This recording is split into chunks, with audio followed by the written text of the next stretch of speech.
Hey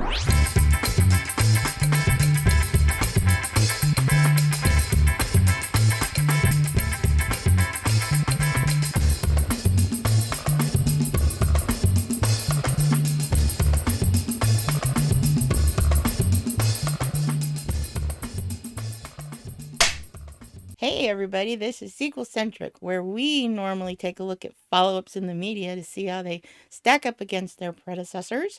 But today is a special day. Triple special. Why, you ask? Why, Sandy? Why? Because we're going to do a fireside chat, and we have our first in-studio guest.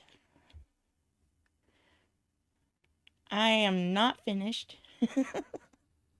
I am Sandra, that last was sass, and he is the TS to my brandy, Nate. How are you? Great. How's it going? Great. How's it going? Staying out of trouble? No, never. Never. Overall, excellent. I'm really excited to talk about another Kevin Smith flick. This time we're going to talk about the theatrical and alternate cut. But before we do, let's introduce our first guest of the day. Of the day? Of the day. Yeah, you're the first of many, Justin. But you're faster. You can see the sailboat. You're slower than Walt Flanagan's dog, and you're slightly more comfortable than the back of a Volkswagen. Justin, how are you doing, and what's your hype level for this topic? Well, one thing's for sure. Let me try that again. One thing's for sure, I'm doing a lot better than the Easter Bunny after he saw Jay and Silent Bob. Poor Easter As for Bunny. my hype level, I'm going to go cow tipper out of 10. There you go. I'm super excited. Thanks for asking. This is one of my favorite films from Kevin Smith. But before we do any of that, let's greet our viewers and listeners. Excellent. We would like to welcome any newcomers as well as our tried and true regulars. Don't forget to hit the like and subscribe button, as well as the notification bell, because you don't want to miss out on any of this hot crap. And any new episodes, or rewatch episode 37, Clerks. Hot crap. Wow. At least it's not cold. This is true. Hot steaming pile of poo. It's like fresh. If you're looking for some more sequel-centric content, head on over to patreon.com/sequel-centric. For a mere $1, you can access a small sailboat of content right now, including sequel-centric short, The Quieting of the Shrew, and Tidbits Compilation Volume 2. Speaking of Patreon, we here at SequelCentric would like to thank our super and outrageous tier patrons for helping us grow this channel, like Marty and Jonathan, the Tire Guy. Shouts out to Marty and Jonathan. A special shout out to my buddy Victor, who after 37 days of verbal abuse and badgering last year, also plunged into the View Askewniverse. Go get your cow tipper on, to quote Justin. Do it, Victor.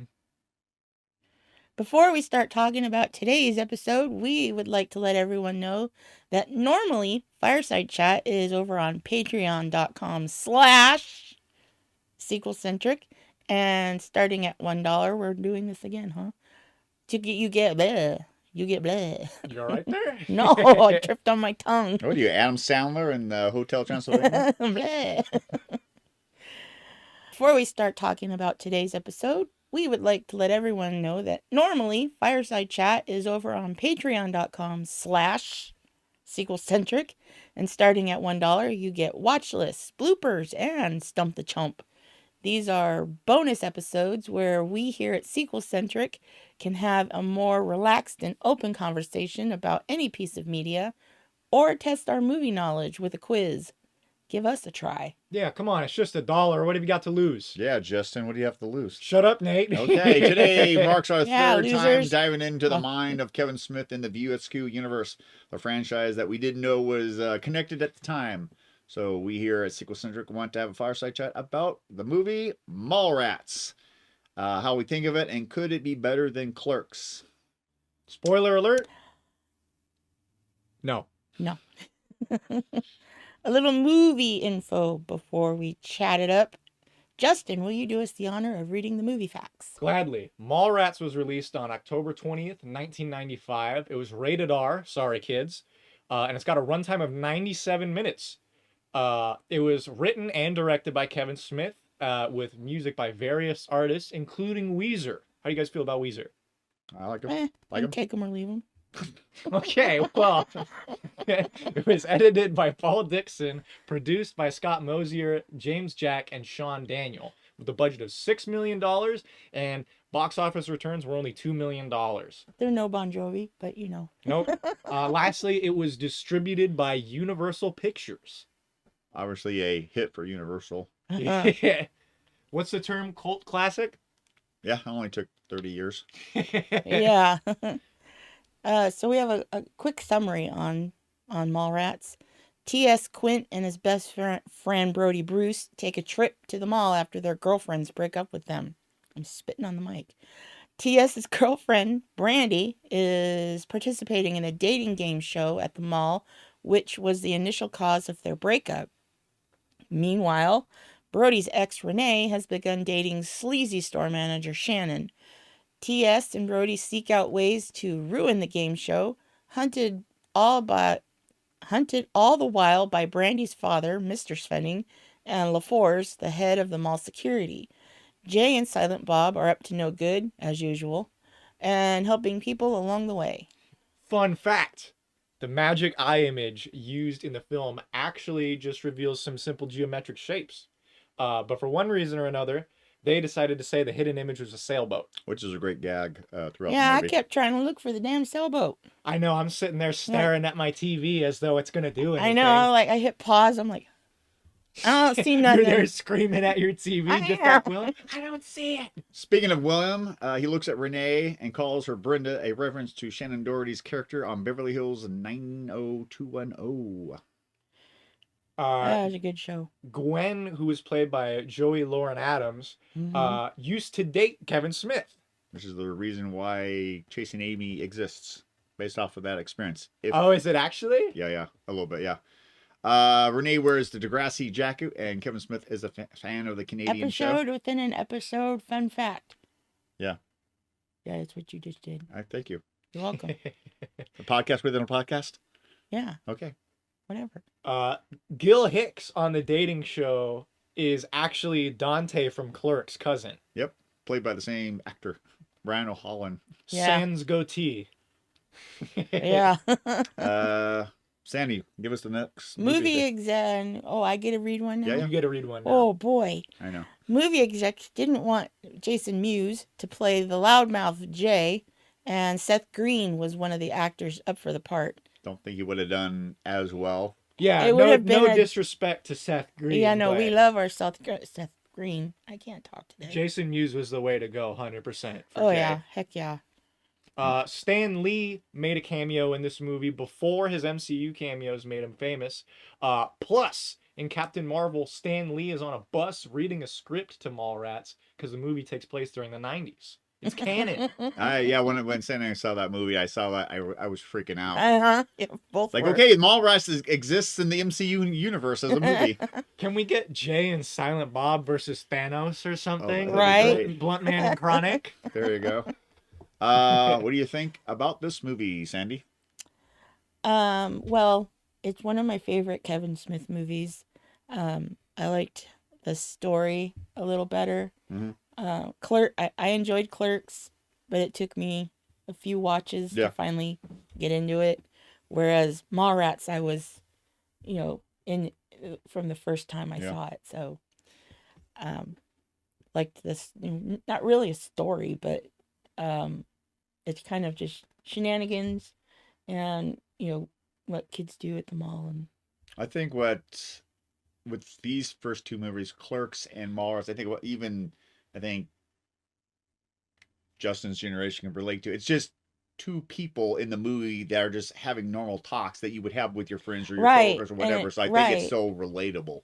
right, and it gave me a lot of flashbacks to when I was a teenager. Yeah. Although Mother Tucker kind of she was very strict, and Yeah, we know. No watch list. yeah, Volume we know one by the watch watch list. list. I've Check it heard out on about the Patreon. no But watch list. If I didn't have a reason to be at the mall, Yeah. I was not allowed to go to the mall. So you just couldn't go there to just hang out No, like, I couldn't. Brody. I You couldn't had to be. have a reason, I like couldn't be one of the pants or Mallrats. get your ears pierced. You actually or something. had a shopping agenda, I as have. Shannon would say. Yeah, I had to have a shopping agenda. At least you wouldn't have to worry about the manager from, what was it, Fashionable Mail? Yeah. Yeah. Justin, you're the newest to this IP. What are your thoughts on this 1995, what I would call a classic? You know, I'm kind of ashamed that, not just for this movie, that I Mhm. haven't watched any of these movies sooner. Yeah. I liked it a lot. I was saying earlier, off camera, I think this movie, dare I say, is timeless. Yeah. The only thing I think about this movie that shows its age is the cars that people drive. Yeah. Yeah. Other than that, I feel like they didn't even really make that many like references to celebrities of the time or Yeah. anything like that. Like you guys were saying, most of the dialogue felt like just conversations I could be having with my friends throughout the mall. Yeah. You know, having arguments about the Yeah. cookie store, whether or not it's part of the food court. Yeah. Yeah. I liked the movie a lot, and I think they did a great job casting the characters. They all felt like actual people to me. Yeah. So where do you guys stand on the cookie debacle? Well, I'm pretty much with Brody. If it's not within the designated food court area, it's outside and it's mid-mall snacking or whatever. Yeah. Agreed. Yeah. Yeah. Mid-mall snacking. Gotcha. I'm with you guys. I enjoy this movie, even including the the director's cut that we'll talk about in a while. But once again, Kevin Smith writing it with the snappy dialogue and everything, and T.S. and Brody to me kind of felt like a lot like Dante and Randall with their conversations, and like how Randall's got the sarcasm. I mean, Brody really has it. Like you mentioned in a different recording, him and Ryan Reynolds, they bring the sarcasm every time they're in a project. And you know, because I'm sarcastic myself, it's probably why I gravitate towards these actors. Yeah. I've loved this movie so much. I've built it. I've bought it multiple times, and even bought it on Laserdisc. But yeah, I think this, like, to piggyback on what you said, this it captures the American shopper, the oversized buildings, and the retail stores and eateries and everything before Amazon came in and started wiping out everything. What was that? What was the cookie stand called? Did they ever name it? Was it Cookie in Time or? No, Time but for the Time the- for cookies. Time for Time for cookies. Yeah, cookies, yeah, yeah. yeah. And then they had another store. What was it? Buy Me Toys. He's Yeah. halfway to Yeah. buy me toys by now. Yeah, And I wonder if that was a reference to KB Toys. probably. My favorite made up shop at that mall is Rug Munchers. yeah, I forgot about that one. Okay, Yeah. enough about mall talk. Let's talk about some of our favorite scenes in Mallrats. Was that an indirect cut to Chasing Amy? Maybe, maybe, or foreshadowing Chasing Amy. Yeah. Who knows? Let's go over some of our favorite scenes in Mallrats. We'll start it off with Justin. I gotta say, number one, I really liked the whole chocolate covered pretzels thing, especially That when was they did hilarious. the extreme close Oh up yeah, when he was licking the chocolate off his funny finger. and, And his funny hands, and yeah. disturbing at the same time. And then Yeah. I really enjoyed in the extended version when they showed the shot of the line of kids walking by TS on the bench. They're all crying. Yeah, because Willem, who can't see the sailboat, like lost his shit on him. He's like, Yeah. oh, it's a schooner. Ha ha, you dumb bastard. It's a sailboat, not a sailboat. schooner. Schooner is a sailboat. Stupid head. Yeah. The Easter Bunny's not real. He's a man in a suit. Oh. Favorite scene for you, Sandy? Crushing kids' dreams since '95. Favorite scenes. Well, there's the first. One of my favorite ones is when they first walk into the mall, Yeah. and they're, Brody's talking to TS about I forget what, and he turns around and he said, and let you're in for shock and awe. And as he turns around, Yeah. he gets smacked in the face with a beam from Yeah, the stage that they're the erecting. world's shortest support beam for Yeah. a stage. And then TS and he leans down. You should heed your own advice. Yeah. One of my favorite scenes is and I'm sure this is the reason why I got the rated R, was Miss Ivana's topless fortune telling, and with Oh heck yeah! her extra nipple. How could we forget the third one? Oh, I Yeah. know. And Brody's reaction is Yeah. just classic. Well, at one moment he's all down to He's see. all excited. Oh, I get to see boobs. Yeah, and then he sees the third nipple and he's like this. I'm out. I'm out. Yeah, Yeah. and then Don't make eye contact. from sheer excitement to sheer horror. Any other favorite scenes before we head over to favorite lines? Well, there's the cookie debacle. That was a Mhm. good scene. I also liked in the extended version, when Brody takes the camera crew to Svenning's window. Yeah. Oh, Svenning's yeah. out like dancing in his towel. Yeah. Yeah. Yeah. Mr. Spinning is the same actor that plays Yondu in Guardians of the Galaxy. And Yep. also, I don't remember the character's name. He's also in The Walking Dead as well, right? Oh, is he? Yeah. I haven't seen that. Daryl? I don't know. I don't watch the show, Yeah. but I believe he was Yeah. also in The Walking Dead. Okay, I'll have to look it up, Nate. Favorite line? Favorite line? There's so many. Pick one. um, Or hand it off to Justin. no. In the elevator scene, when after they're done having their fun time, Their quickie. yeah, Their quick and stop. Yeah. he gets all offended when she's because she says, too little, too late, Yeah. and she's like, you said it was a good size, and she's like, when a girl says it's a good size, it's a nice way of saying that it's small. Justin, got a favorite line? What, like the back of a Volkswagen? Yeah, that's another running gag. Yeah, that's a good one. And another running gag, which I'll piggyback off, is that Brody always, for whatever reason, he's losing his S about that kid. That kid's back on the escalator again. Leave it alone. And even the extended cut, which you just recently saw, I think they say it like maybe 2 extra times. Yeah. But yeah, it's just even in the theatrical cut, it's just they're talking with him and Brody and TS are talking with Trish the Dish, and how she's 15 and she's got permission from her parents to write this sex book, and she's talking to TS about her research, and he's just Brody's just flipping out about the kid on the escalator. Yeah. I have another one from, and it leads into the cookie debacle. They go from talking about superheroes, who's gonna carry Superman's baby. Yeah. Oh, yeah. Well, it's got to be Lois Lane, right? Yeah. There's no way. Yeah. Because Yeah, of he's a- Superman being from Krypton, he would shoot like a shotgun. He Yeah. would shoot a Right load through through her her back. Yeah. Only one strong enough is Wonder Woman. Yeah. And then they start, they go into, cookies, part of the eatery. Part of the eatery is, part of Yeah. the food court. And we're not talking quantum physics Yeah, here. Yeah, it's upstairs from the food court. Yeah. This isn't quantum physics. Yeah. Let's read some fun facts about the director's / extended cut. Sandy, start us Start us off. Okay. This version of the film is 30 minutes longer. It opens with the governor's ball, which is, funny enough, the 37th governor's ball. The quick stop has a brief, and do mean like drive-by brief cameo. Real quick. Nobody even says anything about Yeah. it. I know. There are alternate or extended scenes in this version. Which, funny enough, about those extended scenes, they spend quite some time in the intro to the movie with Kevin Smith. What was the other guy's name who played Roddy?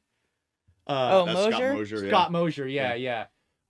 When the two of them were talking about all the extended scenes, they would talk about how in the extended version there would be some like skipping or jumping around on the film, I guess. But I only really noticed that like once or twice. I felt like they added like a dramatization of it in the intro, and I felt like what they did there was so much more jarring than the actual moments where it skipped in the movie.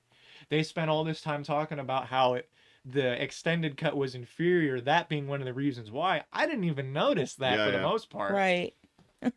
You find out why Svenning calls Brody his neighbor in this version from the theatrical cut. Yeah. Yeah. Likes? Likes and dislikes. Yeah. Let's do our likes. Okay. I like it because it was in color.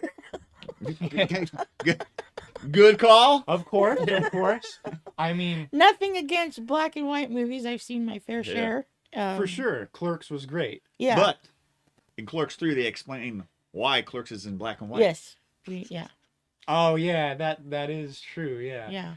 Yeah. One thing I liked about it, that I like about pretty much, they usually do it towards the end of most of the movies where Silent Bob speaks in the Oh, movie yeah. again. He He usually has has one line. usually a bit of wisdom. Yeah. This Yeah. time I felt like he was just saying stuff just because. Yeah. But in like Chasing Amy, holy crap. Oh yeah. Oh yeah. He gets meta. Well, in Chasing Amy, not to jump off too much, him and Silent Bob they're throughout this movie and Clerks and then Dogma and Strike Back. It's all them.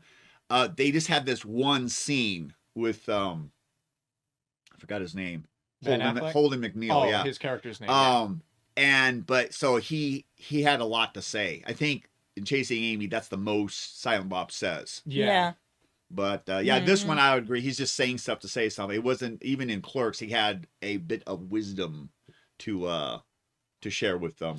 Yeah, From- because from, he Dante. doesn't Yeah. he like give Dante a bunch of crap because Dante is like complaining about his job or whatever. Job, Yeah, his girlfriend, and his whatever. girlfriend. He's Yeah. complaining about and he's like, there's a lot of fine women out there, but only one of them brings you lasagna. Yeah. I Yeah. was like, damn. Truth.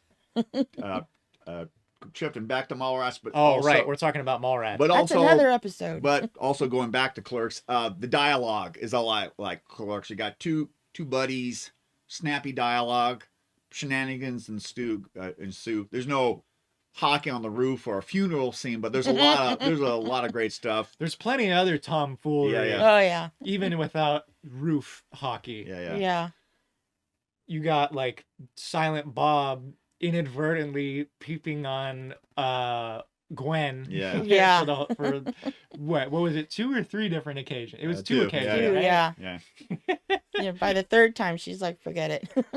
I'll just do this. Any other likes, Andy, before we hit on the dislikes? Well, yeah, like with the tomfoolery and all that, the multiple times that Jay and Silent Bob try to take down the stage, first time was with a sock full of quarters, Oh yeah, like they were gonna take out LaForce. and the second time, he's flying like Batman. Yeah. Fly, fat ass, fly! After that is when they kind of started doing the Blunt Man and Chronic thing, right? Yeah. Because he had like the Yeah. bat ears Yeah, on yeah, it. yeah. That's kind hat. of a foreshadowing. Which, Yeah. even leads up to their chase scene. Yeah. And Oh yeah, when yeah. when Silent Bob passes the security guards. He's quick. Yeah. He just runs by him, grabs Jay, and keeps running. Yeah. Yeah, I found out, I think years later, that Mallrats is technically it takes place before Clerks. It takes place one day before Clerks. So there's a lot of, you watch both movies, there's a lot of same dialogue, especially with Julie doing laps in the pool, and Yeah. she had a Lot of stroke and connections. died, and some other stuff. So that's another like plus for me about Yeah. Mallrats. The way they connect the movies Mm-hmm. together. Yeah. The View Askewniverse did it first. Yep. Yeah. Dislikes anybody? The only thing I guess would be a dislike, even though they didn't follow through with it, was that they were considering using somebody other than Jason Mewes to Yeah. play Jay. I don't think uh, anyone else could play Yeah. Jay the way that he did. Yeah. Agreed.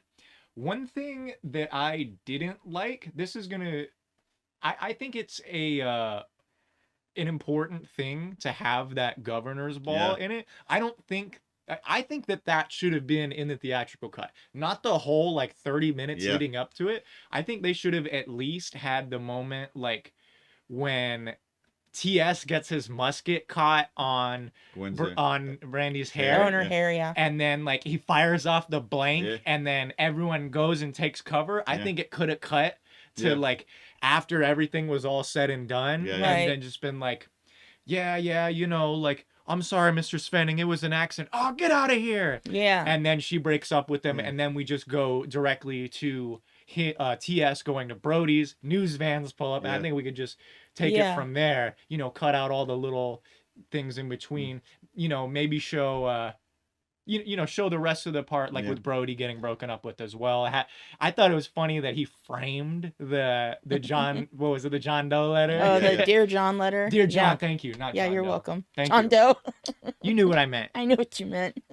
They could, if they were going to do that, Spinning should at least said, "Hey, it wasn't my fault that, you know, that musket was shot at the governor." He could have said one or two lines just to, Yeah. just to, you know, Right. clue us in on the theatrical cut. That was the only thing that I didn't like when comparing the theatrical Yeah. versus the extended was I think they should have at least had that little bit in the theatrical Yeah. version. That, and I know it's just like adding to the character, and it kind of makes sense Yeah. when you factor in like Yeah. what TS did Yeah. to Spenning, but like I felt like Spenning the whole time was just like, oh yeah, you see those guys, they're just standing there. Hey guys, come over here. Yeah, get them out of here. Yeah. Yeah. Come on, they weren't doing anything. Yeah. They're just standing there. I get he pissed you off. It's kind of like They're just making a villain. They're it's just making a character true. for you to It's dislike. sort of like some of Vilifying. the earlier 80s 90s movies, like, you know, slobs versus snobs, like Caddyshack, Stripes, and some other, you know, like Revenge of the Nerds, sort of like that. The only dislike Never Sean. the only dislike I Is there, like, a have, no watch list. No watch list. which is no big deal, is the fact that when I found out that the mall in the movie's not a mall actually in Jersey, it's a mall in Minnesota. Oh, immersion breaking. So, but besides that, that's pretty much my only dislike. Okay. That just ruined the whole movie for me right there. It's burn it You now. just It's, killed it's it. not watch it Gotcha. anymore. It's burn it. What's next? I guess for the most part, even though this isn't the typical does it sequel, we'll just do it for argument's sakes. Justin, does the movie sequel or prequel for you? Yes, it does. I would go so far as to say for the theatrical cut, you should buy it. And I will reiterate that if you like the theatrical cut, at least one time you should watch the extended cut, get those little extra details that Yeah. were not in the original movie. Yeah. I think it will just kind of like make the experience. It becomes like the full, I don't know about definitive. Kevin Smith might tell you otherwise. Yeah. But if you ask me, I think you can't go wrong either way. Either cut of the movie is great. Sandy, does a sequel, prequel yes, for you? And Yes, it does. Because it's, the characters connect Yeah. to the other movies. Yeah. So, yeah. buy it. Buy Watch it. it. I would buy it. Okay. I would agree with the two of you. It does sequel, prequel. Everything's great. Yeah, buy it, whether it's on DVD, Blu-ray, Laserdisc. VHS, whatever you want to watch it on. VHS. Did you know there's a third cut of Mallrats? Is it with an extra 10 minutes of footage like they were joking about in the intro? No, it's actually, if you get the Blu-ray copy, they have the extended cut, the theatrical cut, and I guess the TV cut. Oh, okay. And some parts where Jay talks, it's not Jason Mewes. I guess they couldn't, he was too drunk or too high or something, and they couldn't get him into the studio. So they had someone else do the lines for him. Because they had So they had to dub it over? yeah, they had to dub it over. Because, some of the language with Mewes. Oh, okay. So I'm like, they couldn't just cut it out. no, Some of his language. yeah, which I would like to get this blue. Just for shits and giggles, I would love to see this. Once I found out about it, it's like, man, well, I got to see this version too. So like, I want to see the Once Upon a Deadpool, which is the PG version of Deadpool 2. Stuffy. My sister's got some hot takes on it. It doesn't sequel, but you haven't seen it. I know it's probably a shirt show. But I just want to see it because Fred Savage is in it because he's got him tied down in the same bed and everything that He's he was like in. telling him a bedtime Yeah, story, like right? the Princess Bride. So Okay, Sandy, Anywho, what's going on for next month? that's anybody's guess. Feel free to check out Pacific Rim Uprising or Venom 2. That was a good one. Venom 2 was good. I have not seen Pacific Rim Uprising. How was that? That was good. I I liked enjoyed the it. first one. Yeah. The first one was a cool movie. Yeah. Well, maybe you should watch our review of it and then decide whether or not you should watch it. What about That's an option. talking about Venom 2? They dropped the trailer for Venom 3. Did they drop the? Well, at least the title for Venom 3 is out, which is Venom 3: The Last Stand, which is the same Nuh-uh. which is the same title as Magic Shut Mike. up. So I if I'm lying, I'm dying. Why The Last Dance, though? Like, I guess we'll find out when we see the movie. Well, but- I mean, basically, if you think about it, Eddie Brock and Venom, they're squabbling like any Like of- an old married couple. you know, like They the need Lethal each Weapon other. movies or Right. Rush Hour. You got two people with different views, and they're always arguing and they're bickering like an old I couple. like their bickering, though. It's funny. Just give them chocolate. Everything will be all right. Yeah. Just feed them chocolate and convenience store robbers, and everything will be all right. Yeah. Well, we here at SequelCentric are working on the next Patreon episode, which is a secret. Could it Justin be coming back? Who Maybe knows? not. Maybe, maybe not. Would Justin come back? I That's the would. real question. Okay. Maybe I it's wouldn't. okay. SequelCentric with Nate and Justin. There we go. Until next time, I got suckered in. ask yourself this one question. This is a fireside chat. What are we doing? Uh-oh. I forget. Okay, we're out of here then. Bye. See ya.